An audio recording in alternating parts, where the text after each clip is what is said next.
Hi, with me today I have Tina Tyler, president of the Terra Bella Horticulture Club.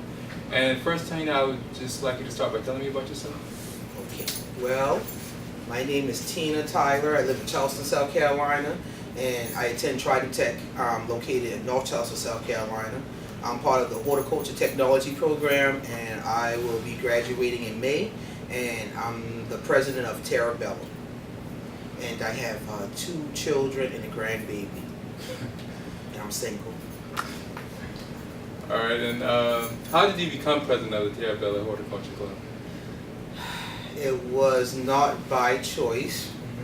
I was asked to become the Terra Bella president, and no one really wanted to do the job, but I saw it as a challenge, and also I wanted to add it on to my resume for the future. So you basically just stepped up to the challenge. Yeah, that's what I did. Accepted for the challenge and something new. All right. Now, how do you think the horticulture program at Trident prepares students for the diverse careers of the green industry? Well, Trident Tech, it does really good, but they really don't have control over the diversity of students. But I'm thinking this year, since 2014, we have a lot of new diverse students, because usually the horticulture program is usually geared towards non-minorities. But this year, I think our instructors are understanding that, and so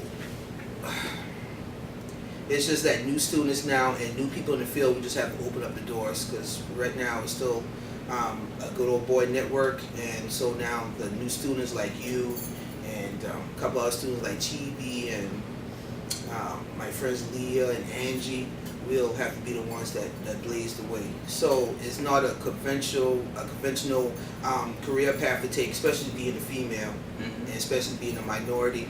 But that's how Martin Luther King started off as, and Malcolm X, and just a number of other peoples that were just doing things that he was told he was not supposed to do. So I mean, it's up to us.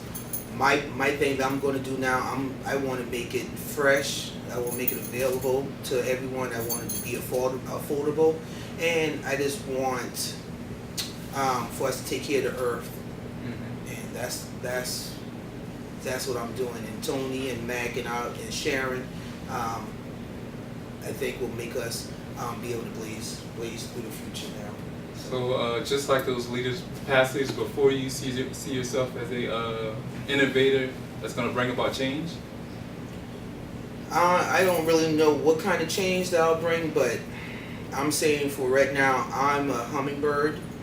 But even though I'm a hummingbird, hummingbirds still can help. I might not be able to do a lot, but I can do what I can. And when the next group comes in, at least the door will be open for them, and then maybe they'll be able to do a little better for us. I mean, that's what Martin Luther King did for us. He didn't realize the dream, but he just opened the door for us to at least get our foot in. And then now when my children, come after me, that door will be open. And also for you, because you're younger than me. So if I could open the door now, when you're ready in another couple of years, it'll be much easier. So for South Carolina's sake, that's what we're going to do. I might not be able to get me a job in the horticulture industry, but I'll make a job. And when I do, then I'll carry it. Everybody else will follow behind me. So that's my plan. And I've noticed that you have a very outgoing and engaging personality. How do you think that it helps you deal with the responsibilities of being president of Terra Bella?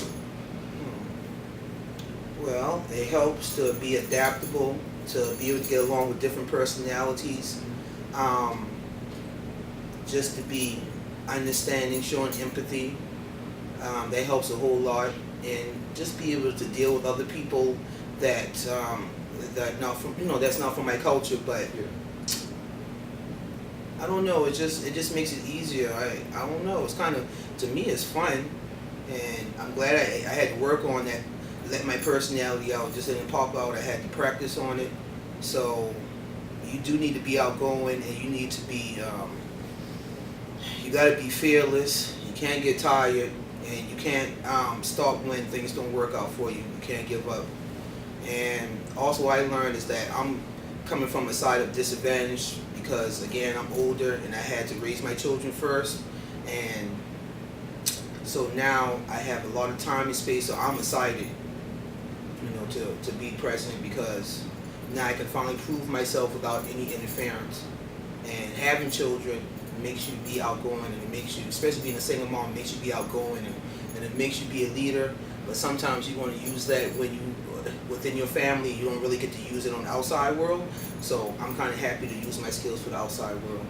So that's what being outgoing does. Yeah. So do you think being an older woman of color has definitely helped strengthen you for the position? I mean, just not even just for this position, just for life. Mm-hmm. You know, just for life. And I'm not, you know, I'm not 50 or anything. I'm not old and I'm not young. So that's living in two worlds. But just for life. Being a single mom is like being the CEO of a company. Mm-hmm. You know, and that means that means CEO of the company. That means what makes it even harder. I don't have the framework or the staff. Yeah. So that means I have to be the staff. So that means that I'm the cook, I'm the accountant, I'm the doctor, I'm the taxi driver, I'm all these things. And mind you, I don't have a car. Okay, I don't have a car. My house burnt down. I don't have a lot of stuff. But what that is showing is that even when you don't have the things that you're supposed to have, you work with what you have. Mm-hmm. So that's why I think it'll make me a good leader, because I couldn't make $1.15, and I know that a half a loaf is better than none. Mm-hmm. And so I won't get mad if I can't get exactly what I want. I'll take something. So that's what it's taught me. So now I'm ready to go outside, and let's see what happens. Okay, and one final question. Mm-hmm. When you look back at your time as president, what has been your most memorable moment? Well, I think when I first started being president, I didn't really think that people really like viewed me as a president. Mm-hmm. Really, I was like, well, okay. And so they was like, okay, well, Tony asked me to be president. He was like, well, we got to vote on it first. And I did have a couple of tears in my eyes, because I was really overwhelmed by the confidence. Yes, I was not expecting that, and I was overwhelmed by the confidence that, you know, Sharon and Tony and Matt gave towards me. I was not expecting that, because being a dang gone single mom, you don't get recognition for anything. Mm-hmm. Yeah. You know, you don't get anything. You don't. You're like, you know what? Oh well. So, but that made me feel good that they gave me confidence, and so now since I've been president, it's been almost going on a year now. Mm-hmm. And it's been working out quite well, and I enjoy it, and that boosted my confidence, and it gave me, like I said, a confidence to try other things. Because I'm like, you know what, I don't know these people, and but they see something in me that I didn't see, so maybe I'll give it a try. And so it's worked out, and so now I have to fix my brain to go to bigger and better things now, instead of staying inside of my comfortable zone. So that's what you see me doing, like odd things and doing, it's because I'm getting out of my comfort zone.